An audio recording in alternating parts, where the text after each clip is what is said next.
नमस्ते। आज हम एक ऐसे सवाल पर बात कर रहे हैं जिसने सदियों से हमारी कल्पना को उड़ान दी है। क्या इंसान कभी मंगल ग्रह पर रह पाएगा? तो चलिए इस सवाल की गहराई में उतरते हैं। क्या ये सब सिर्फ साई-फाई फिल्मों की बातें हैं या हमारी सभ्यता का आने वाला कल?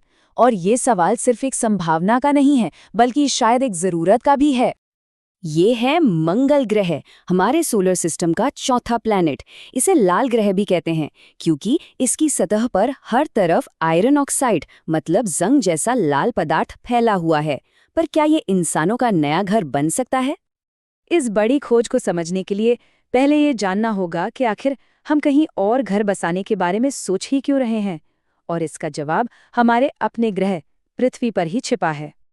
अफसोस की बात है कि जब से इंसानों ने फॉसिल फ्यूल्स यानी पेट्रोल, डीजल और गैस का इस्तेमाल शुरू किया है, हमारी पृथ्वी का तापमान लगातार बढ़ता ही जा रहा है। अब ये आंकड़ा शायद सुनने में बहुत छोटा लगे, है ना? लेकिन असल में ये बेहद चिंता की बात है। हर 10 साल में पृथ्वी का औसत तापमान 0.16 डिग्री सेल्सियस बढ़ रहा है और इस छोटे से बदलाव के नतीजे बहुत बड़े हो सकते हैं। जरा सोचिए, इसका मतलब क्या है? आज जिन गर्म इलाकों में इंसान रहते हैं, अगर यही सिलसिला चलता रहा तो अगले 150 सालों में वहां रहना लगभग नामुमकिन हो जाएगा। ये कोई दूर की समस्या नहीं है, ये एक ऐसी हकीकत है जो हमारी आने वाली पीढ़ियों पर सीधा असर डालेगी। और बात सिर्फ तापमान की नहीं है, ये एक चेन रिएक्शन की तरह है। बढ़ते तापमान से ग्लेशियर पिघल रहे हैं, जिससे बाढ़ और सुनामी का खतरा बढ़ रहा है। प्रदूषण ने हमारी ओजोन लेयर को नुकसान पहुंचाया है, जो हमें सूरज की खतरनाक किरणों से बचाती है। और इन सबके बीच हमारी आबादी तो बढ़ रही है, लेकिन कुदरती संसाधन कम होते जा रहे हैं। इन्हीं गंभीर चुनौतियों को देखते हुए कई वैज्ञानिकों का मानना है कि हमारी सभ्यता को बचाने के लिए दूसरे ग्रहों पर बस्तियां बसाना जरूरी है। तो चलिए देखते हैं कि मंगल ग्रह ही हमारी सबसे बड़ी उम्मीद क्यों है। हमारे पड़ोस में शुक्र ग्रह भी है, पर उसकी सतह इतनी ज्यादा गर्म है कि सीसा यानी लेड जैसी धातु भी पिघल जाए।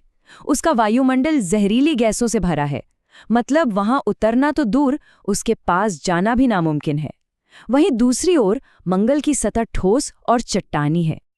और अगर हम बृहस्पति और शनि जैसे बाहरी ग्रहों को देखें तो वो तो ज्यादातर गैस से बने हैं। उन पर उतरने के लिए कोई ठोस जमीन ही नहीं है। वहां का दबाव और तूफान किसी भी स्पेसक्राफ्ट को पल में तबाह कर सकते हैं। तो इन सब वजहों से मंगल ही एकमात्र प्रैक्टिकल ऑप्शन बचता है। इसकी सतह ठोस है, यहाँ का एक दिन लगभग पृथ्वी के बराबर ही है, और सबसे बड़ी बात, इसके ध्रुवों पर जो बर्फ है वो पानी की उम्मीद जगाती है। लेकिन मंगल पर बसना कोई पार्क में टहलने जैसा आसान काम नहीं है। ये एक उम्मीद तो है, पर यह कठोर चुनौतियों से भी भरी है। चलिए अब उन मुश्किलों को देखते हैं जिन्हें हमें पार करना होगा। सबसे पहली और सबसे बड़ी चुनौती है मंगल का वायुमंडल। ये 95% कार्बन डाइऑक्साइड से बना है, जिसका मतलब है कि यहाँ सांस लेने के लिए ऑक्सीजन है ही नहीं। साथ ही ये इतना पतला है कि खतरनाक रेडिएशन से भी नहीं बचा सकता। और फिर है यहाँ का तापमान। ये -140 डिग्री सेल्सियस तक गिर सकता है। ये एक ऐसी जानलेवा ठंड है जिसकी हम कल्पना भी नहीं कर सकते। इनके अलावा सतह पर लिक्विड वाटर यानी तरल पानी नहीं है, सिर्फ ध्रुवों पर बर्फ है।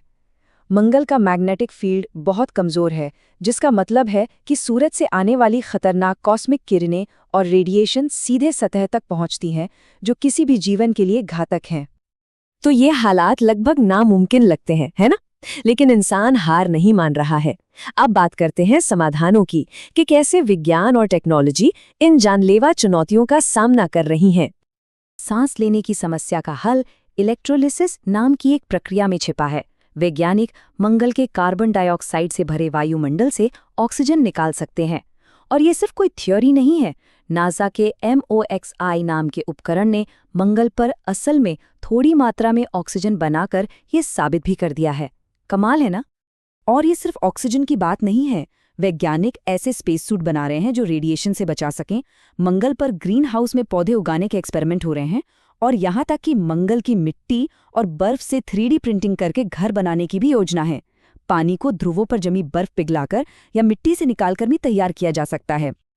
ये सफर रातों रात तय नहीं होगा, ये दशकों की खोज और इनोवेशन पर बना है। चलिए उस रास्ते पर एक नज़र डालते हैं जो हमें यहाँ तक लाया है और आगे क्या होने वाला है। ये सब 1964 में शुरू हुआ जब नासा के मैरिनर 4 ने मंगल की पहली तस्वीरें भेजी। 1976 में वाइकिंग लैंडर्स ने सतह का अध्ययन किया और 2013 में भारत के मंगलयान मिशन ने एक ऐतिहासिक कामयाबी हासिल की।